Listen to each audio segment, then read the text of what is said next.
Gee, either you let me fix your hair so it meets our standards or you don't fly today, flight attendant. Jessica hissed, holding up a pair of scissors. In her mind, she was just enforcing policy on a black teen whose dreadlocks didn't belong in business class. What Jessica couldn't possibly know was that the boy she was about to assault, Malik Daniels, was the beloved son of James Daniels, one of the most powerful executives in the aviation industry.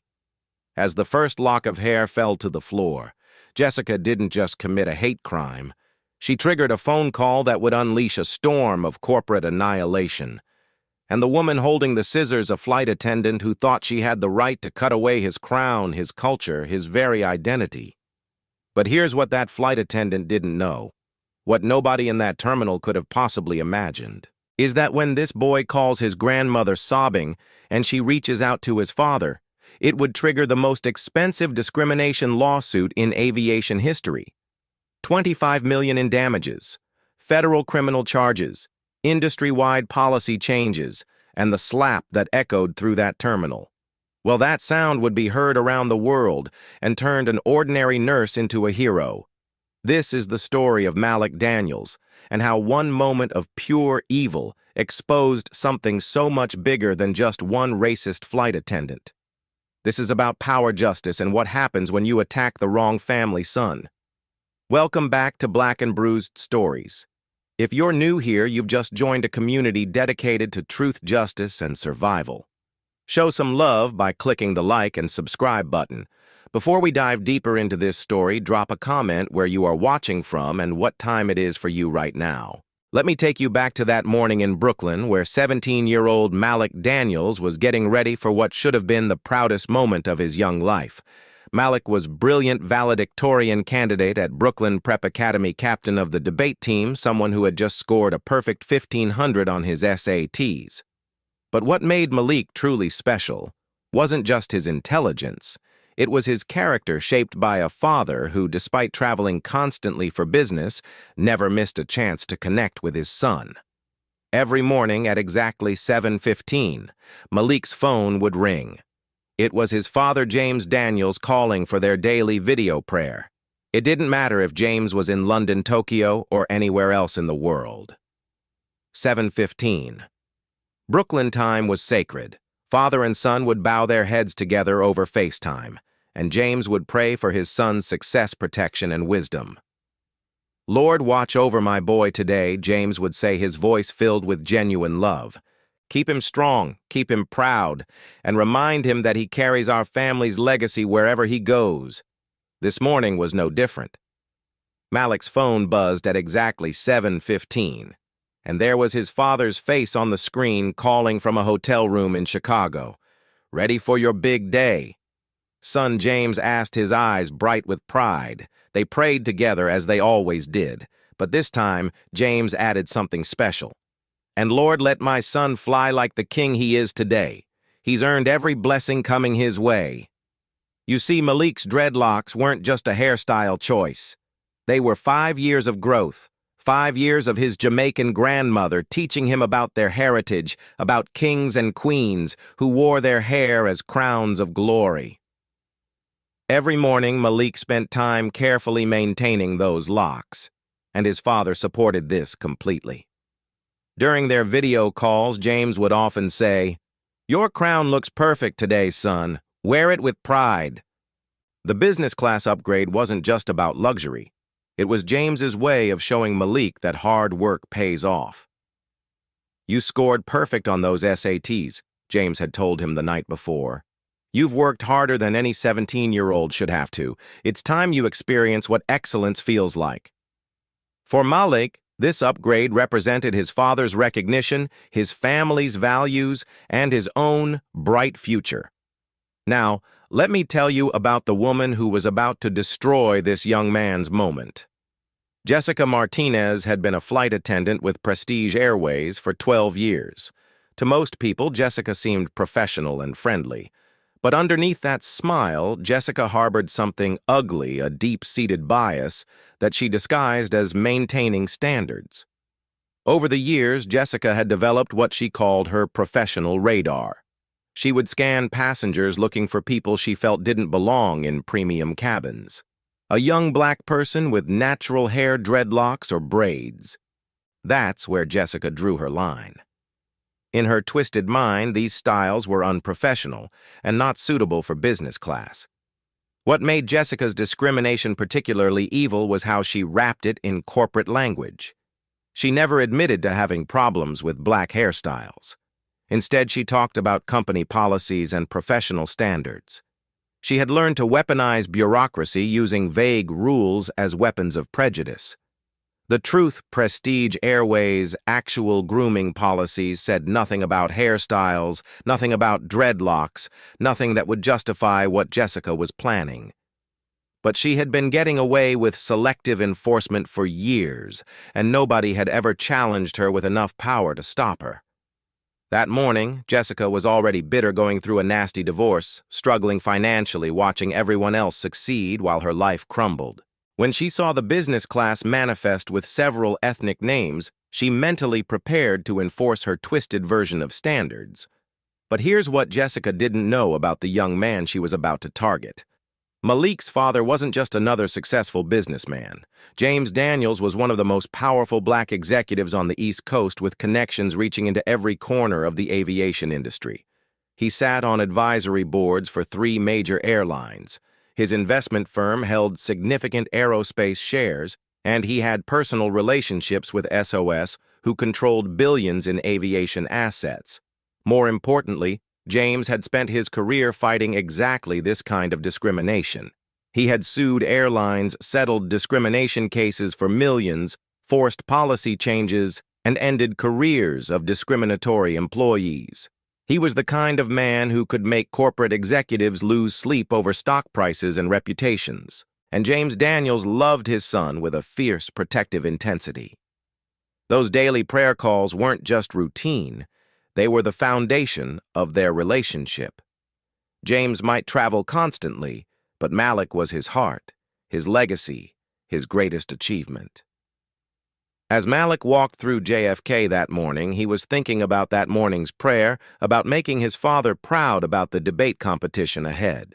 The topic was equality in America, progress or illusion. And Malik was prepared to argue that while progress existed, true equality remained elusive for many black Americans. He had no idea he was about to become a living example of his own argument. In the business class line, other passengers waited normally. White executives, wealthy families, retirees. But there was one person who would soon change everything. Kesha Washington, a 45-year-old nurse from Atlanta, was heading home from a medical conference. As a single mother who raised 3 black sons, Kesha had developed what she called Mama Radar, an ability to spot when young black people were being mistreated. When Kesha noticed Malik, she thought, "That's a fine young man. Looks like he's got his head on straight." She saw his confidence, his neat appearance, his debate notes. She thought of her own son and felt proud of this stranger's obvious dedication. Kesha had no idea she was about to become a viral sensation, that her actions would be broadcast worldwide, that she would become a symbol of righteous community protection. At that moment, she was just a tired nurse wanting to get home. As boarding began, Malik checked his pass one final time and smiled. This was his moment, the luxury his hard work had earned. He was thinking about the competition, about his father's pride, about proving that excellence pays off. But Jessica Martinez was watching, and in her poisoned mind she saw a young black man with dreadlocks who didn't belong in business class. She was about to make a decision that would expose not just her own hatred, but an entire system allowing people like her to hide prejudice behind policies. What happened next would reveal how discrimination works in corporate America, how power gets abused by those who think they're untouchable, and how quickly everything can change when you target the wrong family. Because Malik Daniels wasn't just any teenager. His father wasn't just any businessman. And what was about to unfold would prove that sometimes justice comes swift and devastating. The scissors were in Jessica's hand. A viral moment was seconds away. And when the phone calls started flying, an entire airline would face consequences they never saw coming. If you're feeling angry about what's coming, hit that subscribe button right now, because this story is about to take turns that will leave you speechless. And tell me in the comments, have you ever witnessed discrimination like this firsthand? The most powerful slap in aviation history was about to echo around the world. As Malik approached the business class boarding line, his boarding pass held proudly in his hand. Jessica Martinez was already moving into position. She had been watching him from the moment he entered the gate area, her eyes fixed on his dreadlocks, with the kind of cold calculation that comes from years of practice discrimination. In her twisted mind, she had already decided that this young black man with his natural hair didn't belong in the premium cabin regardless of what his ticket said. But Jessica's hatred wasn't just about race. It was fueled by personal bitterness that had been festering for months. Her divorce proceedings were draining her bank account. Her ex-husband had found someone younger, and she was drowning in debt while watching passengers who looked like they had everything she'd lost. When she saw Malik's confident stride, his expensive clothes, his business class ticket, something venomous inside her decided that if her life was falling apart, she would take down anyone she could. Malik stepped forward when business class boarding was announced, his heart racing with excitement. This was it. The moment his hard work was being rewarded. He could already imagine calling his father from his premium seat, sharing the experience, making James proud of the son who had earned this luxury through pure academic excellence. His dreadlocks caught the terminal lighting perfectly, each lock healthy and well-maintained, a crown that represented 5 years of growth and cultural pride. But as Malik handed his boarding pass to the gate agent, and received his boarding pass back with a warm smile, Jessica Martinez stepped directly into his path like a predator cornering prey. The gate agent had already verified his ticket, already confirmed his business class seat assignment, and already welcomed him aboard with genuine friendliness. But Jessica had appointed herself as an additional checkpoint, one that existed solely in her prejudiced imagination. "Excuse me," Jessica said, her voice carrying that particular tone of false authority that people use when they're about to abuse power they don't actually possess. "I need to speak with you before you board." Malik stopped, his excitement immediately replaced by confusion. His stomach dropped slightly, the way it does when something that should be simple suddenly becomes complicated. "Is there a problem with my ticket?" he asked, holding up the boarding pass that clearly showed his business class seat assignment. His voice still polite but tinged with growing concern. Jessica's eyes locked onto his dreadlocks with unconcealed disgust, her lips curling slightly as if she smelled something offensive. "Your hairstyle doesn't meet our business class grooming standards," she announced loud enough for other passengers to hear, her voice dripping with the satisfaction of someone who believed they were about to put someone in their place. The words hit Malik like a physical blow to his chest. His face flushed with embarrassment as he felt the eyes of other passengers turning toward them. Grooming standards. His hair was clean, well-maintained, and styled with the same care his grandmother had taught him since childhood. He had spent 30 minutes that morning ensuring every lock was perfect, moisturizing each one, making sure his crown was worthy of this special day. "I don't understand," Malik said, his voice starting to shake as confusion mixed with the first stirrings of humiliation. "My hair is clean and neat. What's the problem?" But Jessica had already made up her mind, and the power rush she felt from controlling the situation was intoxicating. She pulled out a laminated card that she claimed contained the airline's grooming policy. Though if you looked closely, you'd notice that the policy was deliberately vague, mentioning only that passengers should maintain appropriate appearance and basic hygiene standards. There was nothing about hair length, nothing about specific styles, and certainly nothing that would prohibit well-maintained dreadlocks. But Jessica had learned to weaponize ambiguity. Business class passengers are expected to maintain professional standards. Jessica continued, her voice growing more authoritative with each word, feeding off the discomfort she was creating. Your hairstyle is not appropriate for our premium cabin. It doesn't project the image we expect from our business class travelers.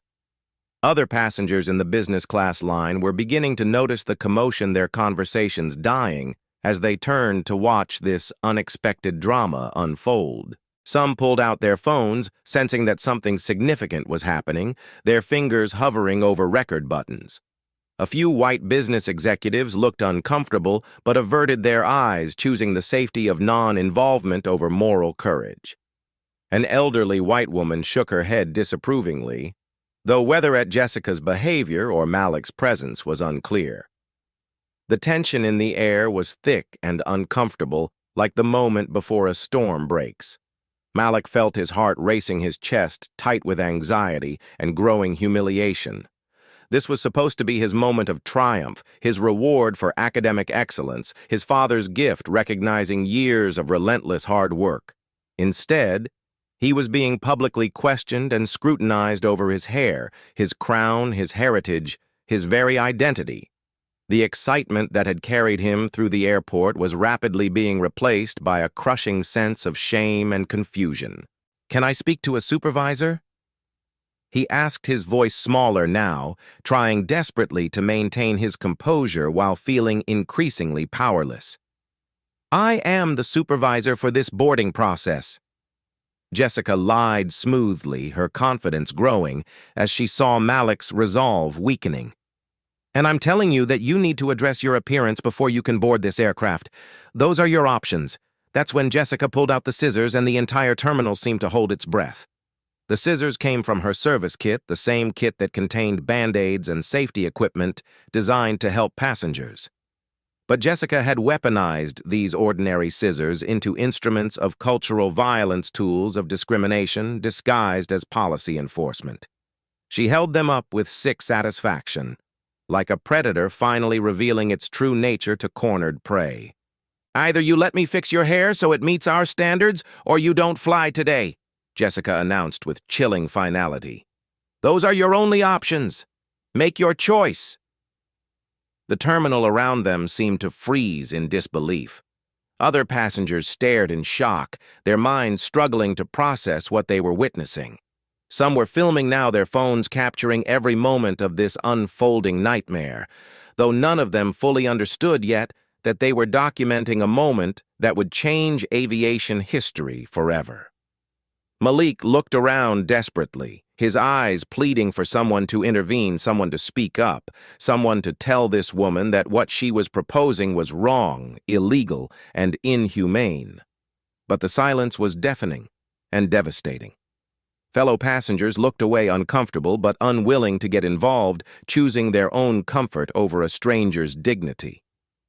The gate agent, who had already processed Malik's boarding pass with a smile, seemed paralyzed by the confrontation happening just feet away, uncertain whether to intervene against a uniformed airline employee. Malik's hands trembled as he tried calling his father, his last hope for rescue. But the call went straight to voicemail. James was probably in another important meeting or on a conference call, completely unaware that his son was facing exactly the kind of discrimination he had spent his career fighting against. The mechanical sound of his father's voicemail greeting felt like another door slamming shut. "Dad, please pick up," Malik whispered desperately into the phone, his voice cracking with the weight of his situation. "Please, I need you." But there was no answer. Just the cold silence of an unanswered call. With his father unreachable and panic setting in, Malik did what felt natural. He called his grandmother, the woman who had raised him to be proud of his crown, who had taught him that his dreadlocks represented generations of strength and heritage. Grandma Malik sobbed into the phone, his voice barely recognizable through his tears and fear. "They want to cut my hair. The flight attendant says I can't fly business class with my dreadlocks. She has scissors, and she says if I don't let her cut them, I can't board the plane." "Grandma, what do I do?" His grandmother's heart shattered at the sound of her grandson's pain. This was the boy she had raised to be proud of his heritage, who she had taught to see his hair as a crown of cultural identity. To hear him so broken, so helpless, ignited a protective fury in her that transcended generations. "Baby, you stay strong," she said, her voice fierce with determination. "You don't let anybody touch your crown. Grandma's calling your daddy right now. He's going to fix this." Jessica took Malik's moment of vulnerability as submission, misreading his tears as acceptance of her authority. "Don't make this harder than it needs to be," she said, stepping closer with the scissors, her voice taking on a patronizing tone that made everything worse. "I'm just going to trim it up a bit, make it look more professional. You'll still make your flight and you'll look appropriate for business class." But Malik knew with the clarity that comes from experiencing pure injustice that this wasn't about professional appearance. This was about power, about putting him in his place, about telling him that no matter how intelligent he was, no matter how hard he worked, no matter what his ticket said, someone like him didn't belong in spaces reserved for better people. This was about cutting away not just his hair, but his dignity, his pride, his sense of belonging in the world. The first cut was absolutely devastating. Jessica grabbed a thick section of Malik's carefully maintained dreadlocks and cut through them with swift, merciless strokes of the scissors. The locks that had taken years to grow, that represented his grandmother's teachings and his cultural identity, fell to the airport floor like pieces of his soul being scattered for everyone to see. The sound of the scissors cutting through his hair seemed impossibly loud in the suddenly quiet terminal. Malik's eyes filled with tears that he couldn't stop, but his body was frozen in shock and disbelief. He was 17 years old, alone in an airport, being publicly humiliated by an adult in uniform who claimed to represent airline policy. The trauma of the moment paralyzed him as Jessica continued her systematic assault on his crown, each cut feeling like a physical blow to his spirit. Cut after cut, Jessica worked with efficient cruelty, her face showing a satisfaction that was deeply disturbing to witness. She wasn't trying to create any particular style. She was simply destroying, taking pleasure in dismantling this young man's pride piece by piece. Each snip of the scissors was an act of violence against Malik's identity, his culture, his sense of self-worth. The other passengers watched in horrified silence as this teenager's dignity was literally cut away in front of them, some turning away in shame at their own inaction. "There," Jessica said with sickening satisfaction as she finished her butchery, stepping back to admire her work like an artist completing a masterpiece.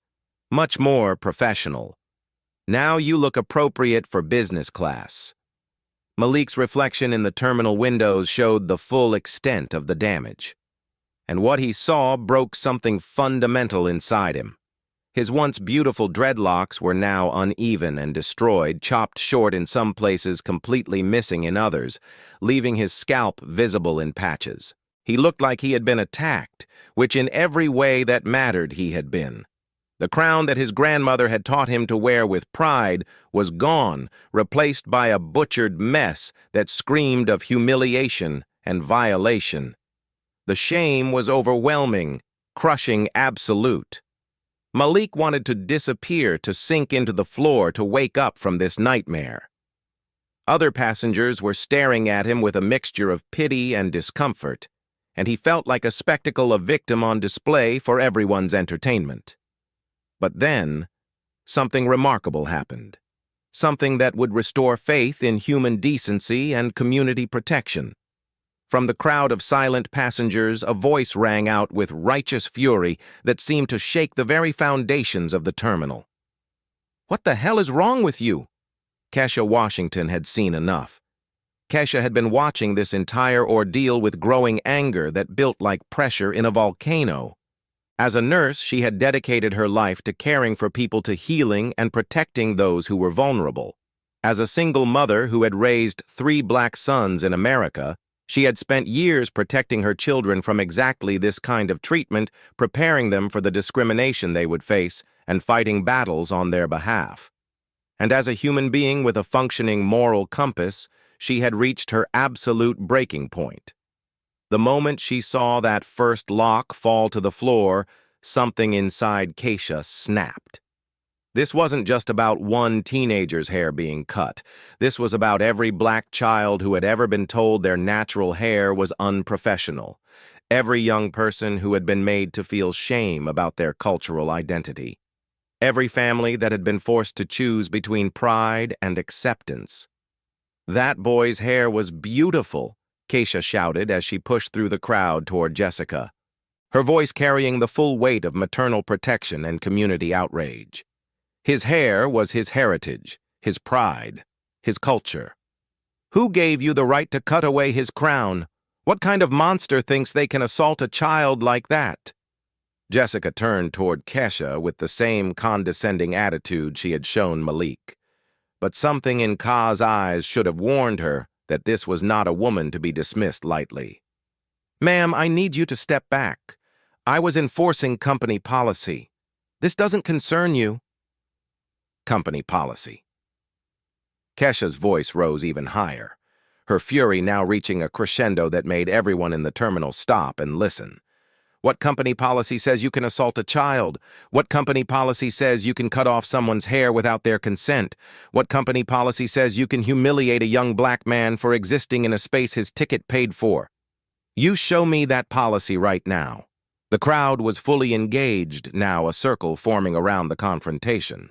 Phones were recorded from multiple angles, capturing every word, every emotion, every moment of this collision between institutional discrimination and community justice. Passengers were starting to murmur among themselves, some expressing growing support for Kesha's intervention, others still trying to look away from the moral reckoning happening before their eyes. "Ma'am, if you don't calm down, I'll have security escort you off the premises," Jessica threatened, but her voice carried less conviction now. She was beginning to realize that this situation was spiraling beyond her control, that her actions were being challenged by someone who wasn't intimidated by her uniform or her false authority. "You'll have security escort me," Kesha laughed bitterly. "Call them. Call them right now because I want them to see what you just did to that beautiful child. I want them to see how you destroyed his hair, his pride, his dignity. I want everyone to see exactly what kind of person you are." That's when Kesha Washington delivered the slap, heard around the world, a moment of pure justice that would echo through history. The sound echoed through the terminal like a thunderclap, sharp and decisive, and completely justified. Kesha's hand connected with Jessica's face with all the force of a mother's righteous anger, all the power of community protection, all the weight of generations of black people who had been told to sit down and shut up while their children were humiliated and abused. The slap wasn't just physical. It was symbolic, representing every time someone should have stood up and didn't. Every moment when evil triumphed because good people stayed silent. Every instance when discrimination went unchallenged because it was easier to look away. The terminal erupted in a cacophony of reactions. Some passengers cheered and applauded, finally seeing justice delivered in real time. Others gasped in shock at the sudden violence. Children started crying at the intensity of the confrontation. Security began moving toward the scene, though they seemed uncertain about who was actually in the wrong. But most importantly, every phone in that area was capturing the moment when ordinary community justice met corporate discrimination head-on. "Don't you ever," Kesha said, her voice steady and powerful despite the chaos around them, "don't you ever put your hands on someone's child like that again. That boy's hair was perfect before you touched it. His hair was his crown, his heritage, his identity, and you had no right to cut it. You had no right to humiliate him. You had no right to make him feel ashamed of who he is." Jessica stood there, hand pressed to her stinging cheek, completely stunned into silence. In 12 years of discriminatory behavior, no one had ever challenged her like this. No one had ever made her face real consequences for her actions. No one had ever treated her the way she had been treating others for over a decade.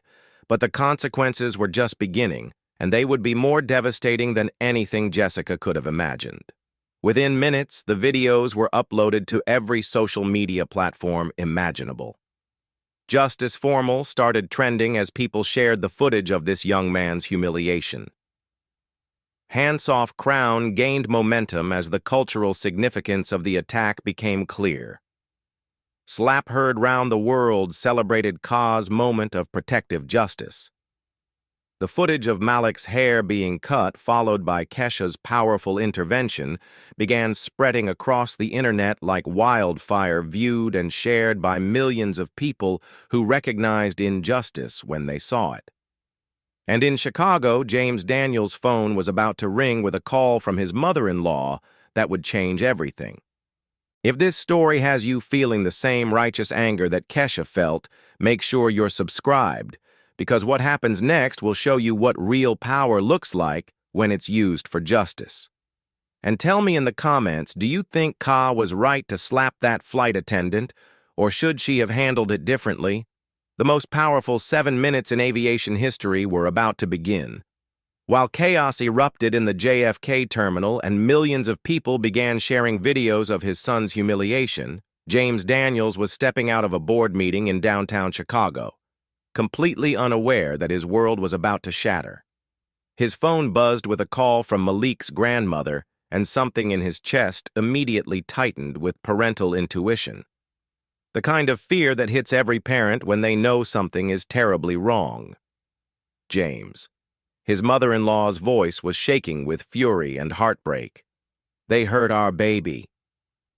Some racist flight attendant cut Malik's hair at the airport. Cut his dreadlocks right there in front of everyone, saying he couldn't fly business class looking like that. James, they destroyed his crown. The words hit James like a physical blow, each syllable landing with devastating impact. His successful businessman facade cracked completely as the protective father inside him awakened with volcanic fury. "What do you mean they cut his hair?" James asked, his voice deadly calm in the way that signals absolute danger. "She had scissors. James cut his dreadlocks right there in the boarding line. Our beautiful boy is crying, his hair is destroyed, and he missed his flight to the debate championship. James, you need to fix this. You need to make them pay for what they did to our child." James closed his eyes, his hand gripping the phone so tightly his knuckles went white.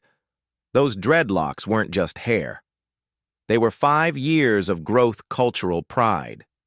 The crown that he had watched his son tend with love every morning during their video calls. To hear that someone had cut them away, had humiliated his child, had attacked everything they had taught Malik about being proud of his heritage, ignited something primal and devastating inside him. "Put him on the phone," James said, his voice carrying an edge that his business colleagues had never heard before.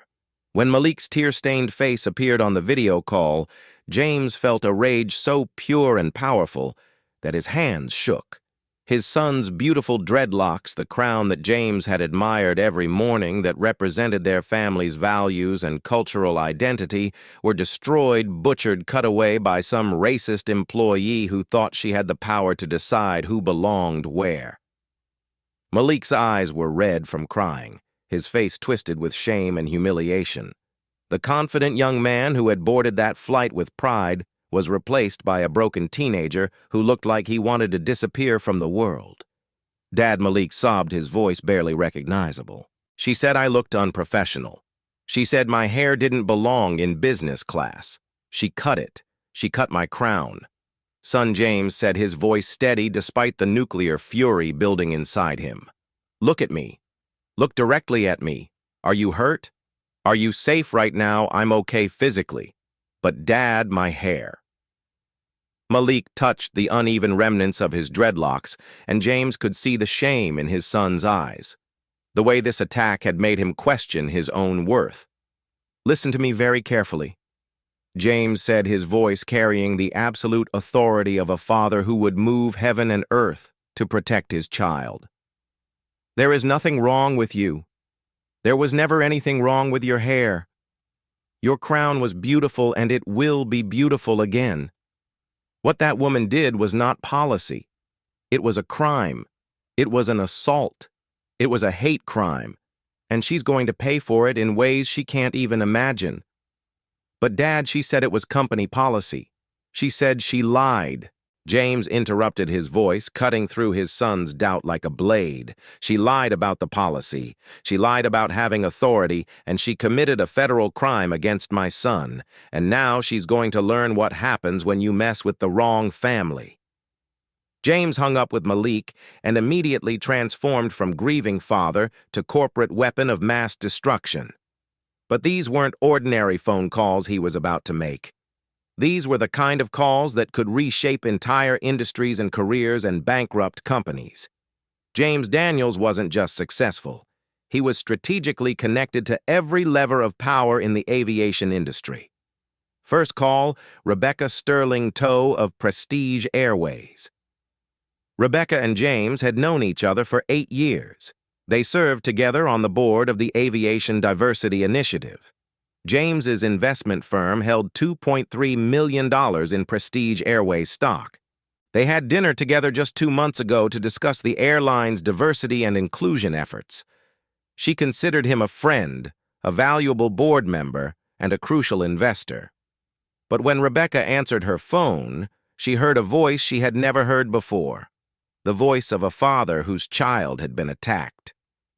"Rebecca," James said, his tone carrying death and devastation. "Your employee just committed a hate crime against my son at JFK Airport. She cut his hair with scissors because she said his dreadlocks weren't appropriate for business class. The video is already viral. Your stock is about to crater, and you have exactly 7 minutes to fire her and issue a public apology, or I'm going to destroy your company." Rebecca Sterling had been CEO for 6 years. She had handled crises before mechanical failures, weather delays, customer complaints, even discrimination lawsuits. But she had never heard James Daniels speak with this level of controlled fury. Had never heard the kind of quiet menace that promised complete corporate annihilation. "James, what are you talking about? That's impossible. We don't have policies about hair." 7 minutes, Rebecca." James interrupted, his voice rising to a roar that could probably be heard through the phone by everyone in her office. "My son is trending on social media right now. The videos are viral. Your stock price is about to crater. Major sponsors are about to pull out. The federal government is about to investigate you, and if that racist employee is still working for your company in 7 minutes, I'm pulling my investment, calling every board member I know, shorting your stock into oblivion, and making sure this story dominates every news cycle until your airline is bankrupt and you're looking for a new job." The line went silent as Rebecca processed the magnitude of the threat. James wasn't just angry, he was systematically planning the destruction of her company. Second call. James Morrison, director of the Federal Aviation Administration. James and James had worked together on aviation safety initiatives for 3 years. James owed James several favors from previous consulting work that had saved the FAA from multiple scandals. But this wasn't about favors anymore. This was about justice. James said, his voice carrying absolute authority, "I need an immediate federal investigation into discriminatory practices at Prestige Airways. My son was just physically assaulted by one of their employees for his hairstyle. I'm sending you video evidence right now, and I need criminal charges filed within the hour. James, you know these investigations take months." "Not this one," James said with finality that brooked no argument. "This one starts today with criminal charges filed tomorrow, or I'm calling Senator Williams and having her demand your resignation for failing to protect passengers from hate crimes. Your choice, James." Third call. David Chin, his personal attorney and partner at one of New York's most prestigious civil rights law firms.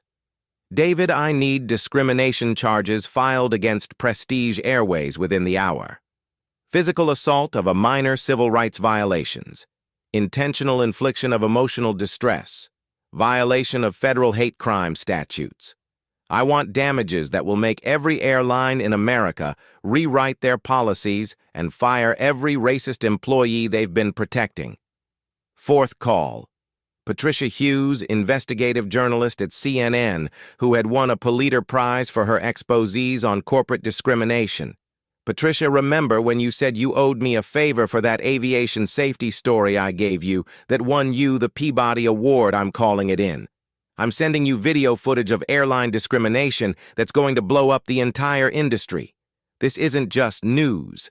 This is a cultural moment that's going to change everything. Fifth call. Michael Rodriguez, his investment banking partner, who managed over $2 billion in institutional funds. Mike, sell every share of Prestige Airways stock that our fund holds, all $2.3 million worth. Do it now while the market's still open, then short their stock as heavily as legally possible. And call every institutional investor we know, pension funds, university endowments, mutual fund managers. Tell them to dump Prestige Airways immediately, or they're going to lose everything when this story explodes. But James wasn't done. He was just getting started, and the true scope of his power was about to be revealed. Sixth call. Angela Washington, Vice President of the NAACP and one of the most powerful civil rights leaders in America. Angela, I'm sending you video evidence of a hate crime that happened to my son 30 minutes ago. I need a national boycott campaign launched immediately. Every celebrity, every athlete, every influencer, every civil rights organization. I need them all talking about this story within the hour. Seventh call. Robert Kim, his former Harvard Business School classmate who now ran one of the largest pension funds in America, controlling over $50 billion in investments. Rob, remember how you've been looking for a way to demonstrate corporate social responsibility. Pull every penny from Prestige Airways. Their employee just committed a hate crime against my son, and I need you to make sure every major investor knows that supporting this company means supporting racism. Eighth call. Senator Maria Williams, chair of the Senate Committee on Transportation and Commerce. Senator, I need congressional hearings on airline discrimination. My son was just assaulted by a Prestige Airways employee, and I have video evidence that this is part of a systemic problem. I need federal legislation passed, and I need it fast. James was making these calls while walking to his car, while driving to the airport, while booking the next flight to New York. Each conversation was brief, direct, and absolutely devastating. He wasn't asking for favors anymore. He was calling in debts, leveraging relationships, and unleashing the full force of his professional network against the airline that had attacked his child.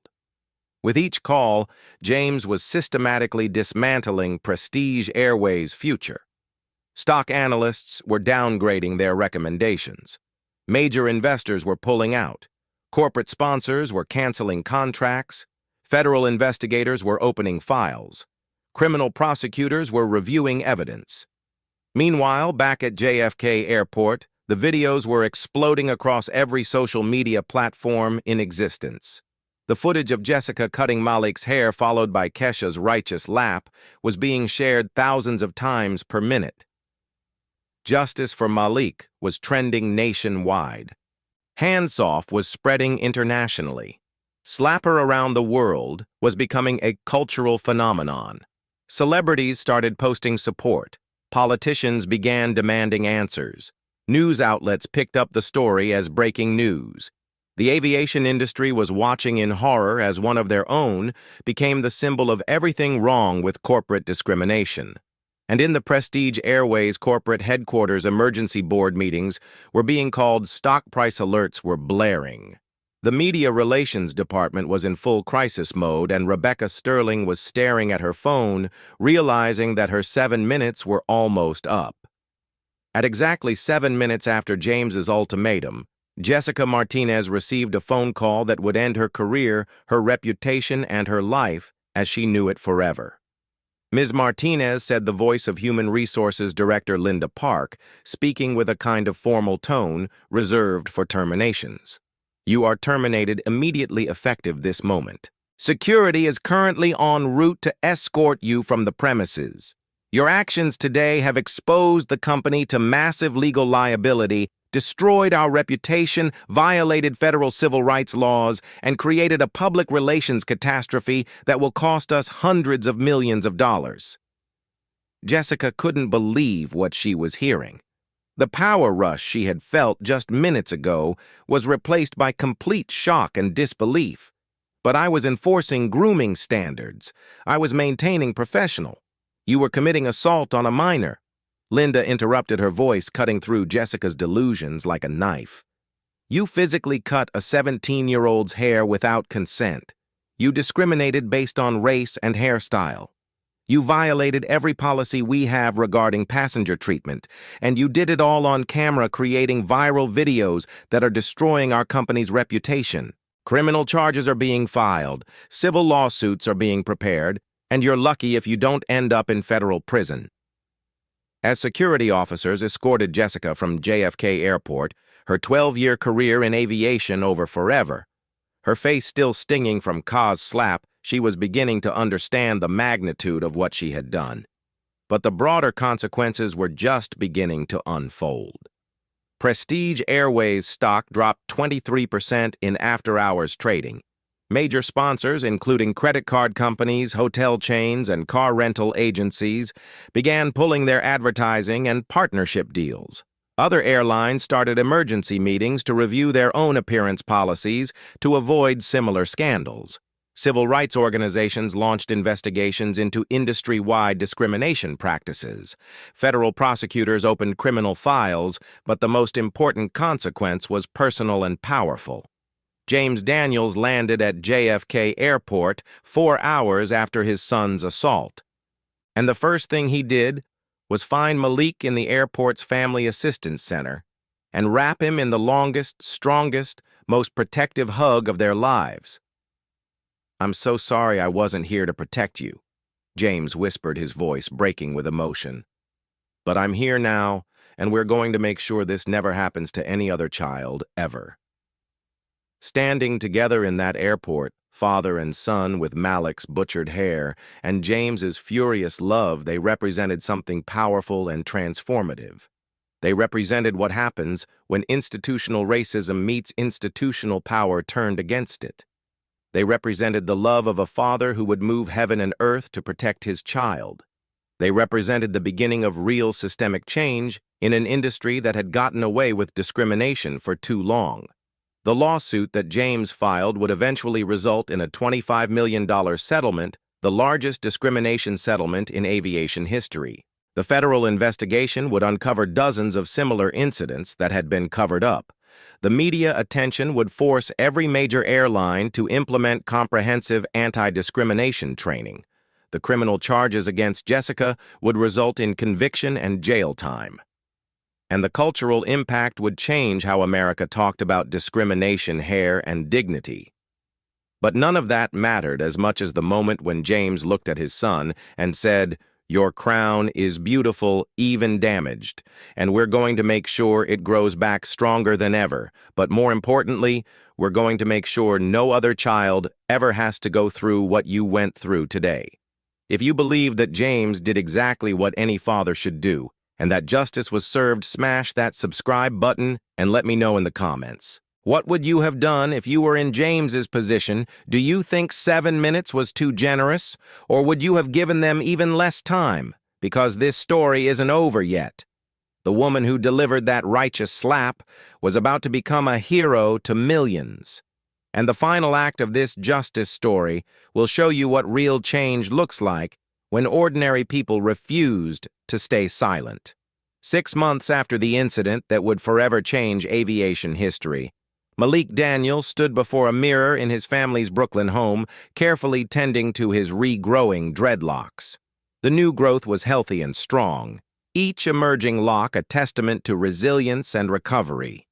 His grandmother sat behind him, helping him moisturize each section with the same loving care she had taught him years ago, her weathered hands gentle but determined.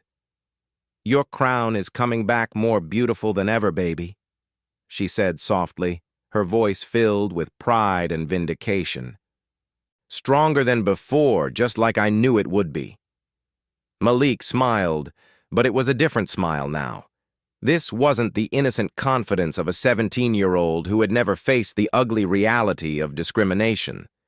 This was the quiet strength of someone who had been broken by injustice and rebuilt by love, who had learned what hatred looked like and what justice felt like when it finally powerfully arrived. His eyes held a depth that hadn't been there before, the kind of wisdom that comes from surviving trauma and emerging victorious. The 6 months since the incident had been a whirlwind that changed not just Malik's life, but transformed the entire aviation industry and sparked a cultural revolution about dignity, hair, and civil rights. The lawsuit that James filed had sent shockwaves through corporate America that were still reverberating. $25 million in damages, the largest discrimination settlement in aviation history, with $10 million going directly to establishing the Malik Daniels Foundation for Cultural Pride and Anti-Discrimination Education. The foundation would fund legal aid for other victims of workplace and service discrimination, provide cultural sensitivity training for corporations, and create scholarships for young people who had faced discrimination based on their appearance or cultural identity. But the money was never really the point. The point was systematic, lasting change that would protect future generations. Within days of the video going viral, every major airline in America had called emergency board meetings to review their appearance policies. The vague language that employees like Jessica Martinez had weaponized for years was stripped out completely and replaced with clear, specific guidelines that explicitly protected natural black hairstyles, religious expressions, and cultural identity markers. Airlines were now required to post these policies publicly, train all employees annually, and face federal penalties for violations. Prestige Airways didn't just fire Jessica Martinez, they transformed their entire corporate culture. They implemented the most comprehensive anti-discrimination training program in aviation history, requiring every employee from baggage handlers to executives to complete 40 hours of cultural sensitivity training annually. They hired Dr. Amara Johnson, a renowned civil rights attorney, as their chief diversity officer, reporting directly to the CEO with unprecedented authority to investigate and resolve discrimination complaints. They partnered with historically black colleges and universities to create internship and leadership development programs, committing to hiring at least 30% of their management trainees from underrepresented communities. The Federal Aviation Administration launched Operation Equal Skies, the most comprehensive investigation into discriminatory practices in aviation history. What they found was horrifying and eye-opening. Hundreds of incidents like Malik that had been covered up, minimized, or ignored over decades. Passengers of color had been disproportionately questioned about their tickets, moved to different seats without explanation, subjected to additional security screening, and yes, humiliated about their appearance. Dozens of employees across multiple airlines were terminated. Several airlines faced federal sanctions totaling over $200 million. The industry was forced to confront the ugly truth about how passengers of color had been systematically mistreated for generations. Jessica Martinez faced the full weight of justice. Criminal charges of assault on a minor and federal hate crime violations resulted in her conviction and 18 months in federal prison. Her name became synonymous with workplace discrimination, a cautionary tale told in diversity training sessions across corporate America. She was banned from working in the airline industry for life and required to complete 500 hours of community service with civil rights organizations. But perhaps the most powerful change was cultural and deeply personal. Keisha Washington, the nurse whose righteous slap was heard around the world, became an unexpected symbol of community protection and moral courage that transcended her own imagination. The video of her confronting Jessica Martinez had been viewed over 150 million times across all platforms. She received tens of thousands of messages from parents thanking her for standing up when others stayed silent. From young black people telling her she had restored their faith in community protection. From people of all backgrounds expressing gratitude that someone had finally said enough.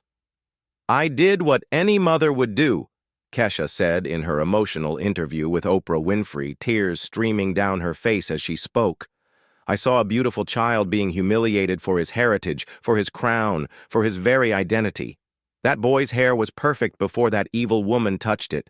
His dreadlocks were his pride, his culture, his connection to his ancestors. Nobody, and I mean nobody, has the right to cut away someone's dignity like that.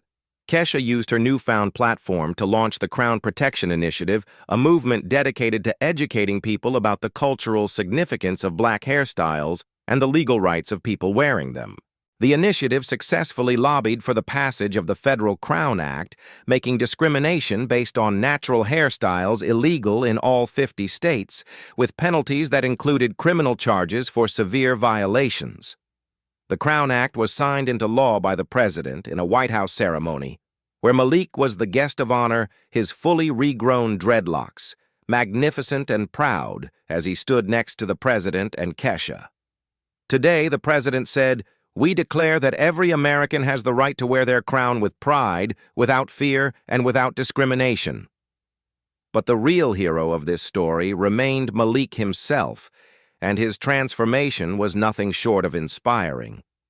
The young man who had been humiliated in an airport terminal had transformed his trauma into purpose and power. He won the National High School Debate Championship 2 months after the incident, dedicating his victory to everyone who has ever been told they don't belong, everyone whose crown has been attacked, and everyone who refuses to let hatred define their future.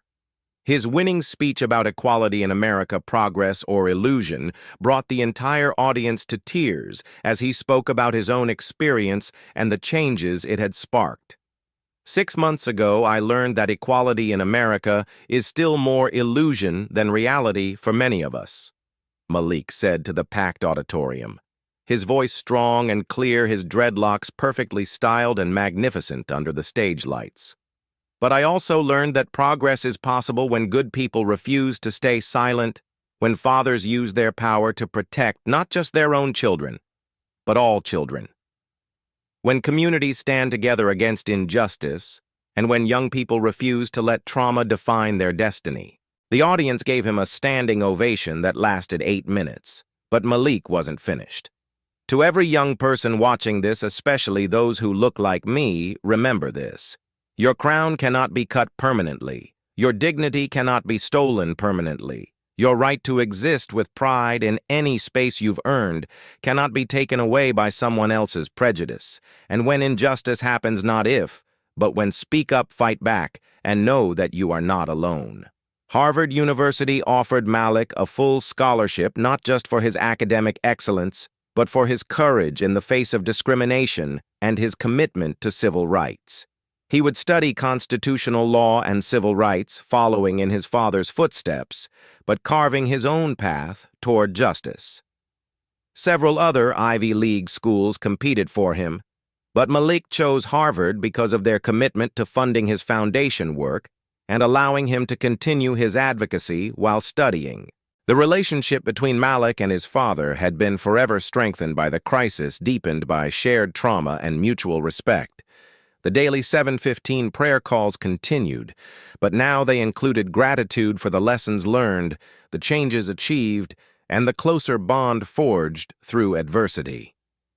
James had realized that all his professional success meant nothing if he couldn't protect his child, and he restructured his entire career around being more present for Malik while still using his power to fight for systemic change. Son James said during one of their morning calls, both of them now speaking from positions of hard-won wisdom. "You've taught me that real power isn't about making money or sitting on boards.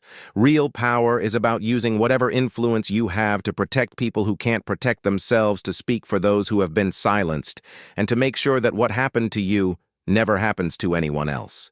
The impact extended far beyond one family and reached into every corner of American culture. Malik's story inspired hundreds of thousands of young people to embrace their natural hair with unprecedented pride. Sales of hair care products for natural black hairstyles increased by 600%. Social media was flooded with photos of people showing off their crowns with hashtags like, "P proud of my crown," "Natural hair is beautiful," and "Am my heritage my pride." The Malik effect transformed corporate policies across industries. Hotels, restaurants, schools, and workplaces rushed to update their appearance policies to avoid becoming the next viral discrimination story. Cultural sensitivity training became standard practice. Companies began celebrating natural hairstyles in their marketing and hiring practices. Airlines reported a significant increase in discrimination complaints being reported rather than suffered in silence. Passengers felt empowered to challenge unfair treatment because they had seen that consequences were possible, that justice could be achieved, that standing up could lead to real change. Flight attendants were now required to complete monthly anti-bias training, and their performance reviews included evaluations of their treatment of diverse passengers.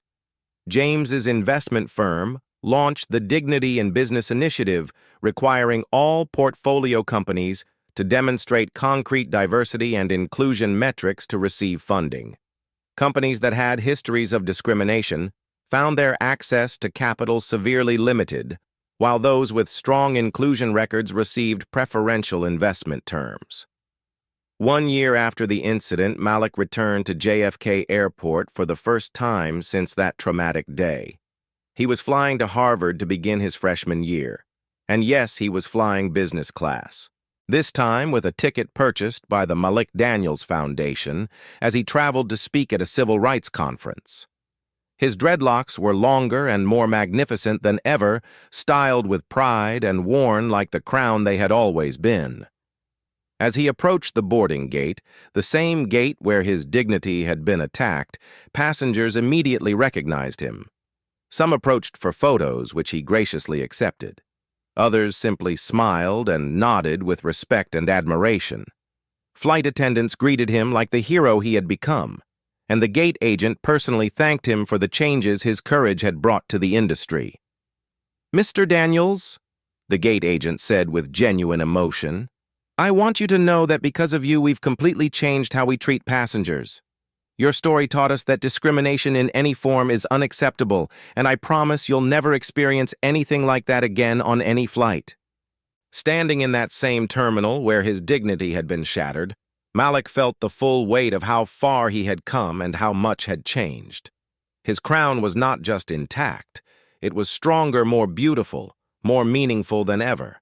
His pride had been tested by fire and proven unbreakable, and the scared teenager who had been humiliated for his heritage had become a young man whose story would inspire generations to come. But the most powerful moment came when he video called his father from the boarding lounge just like they did every morning at 7:15. "Dad," Malik said, his voice filled with peace and purpose, "I'm about to board the plane. Same gate, same airline, but everything is different now." James's face on the screen showed a pride so deep it was almost overwhelming. "How do you feel, son?" "I feel powerful," Malik said simply. "Not because of what happened to me, but because of what we did with what happened to me. My crown was attacked, but it couldn't be destroyed. My dignity was tested, but it couldn't be broken. And now every child who flies will be a little safer because we refuse to stay silent." They prayed together as they always did. But this prayer was different. It was a prayer of gratitude for trials that led to triumph for pain, that led to purpose for one family's trauma that became a nation's awakening.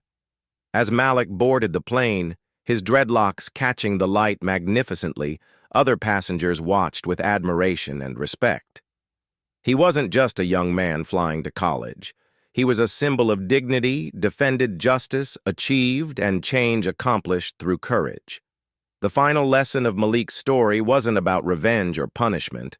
It was about the transformative power of love.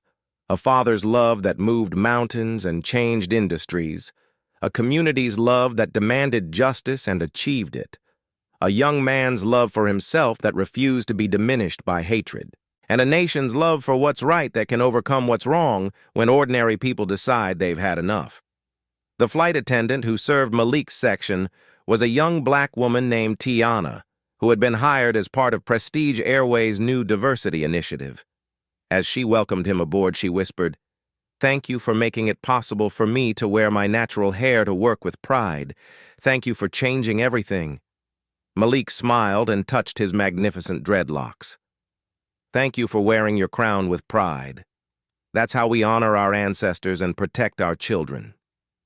If this story has inspired you to stand up for what's right, to protect the dignity of others, and to never let injustice go unchallenged, make sure you're subscribed to Black and Bruised Stories for more stories of courage and change. And tell me in the comments, what's one thing you'll do differently after hearing Malik's story? How will you protect someone's crown this week? Because in the end, that's how real change happens. One person at a time, one crown at a time, one moment of courage at a time. And Malik Daniels proved that sometimes the most powerful response to hatred is not just survival, but transformation. Turning your pain into someone else's protection, your trauma into someone else's triumph, your crown into a symbol of dignity that can never be cut away. The boy who had his heritage attacked became the man who protected everyone else's right to wear their heritage with pride. And that more than any settlement or punishment is what true justice looks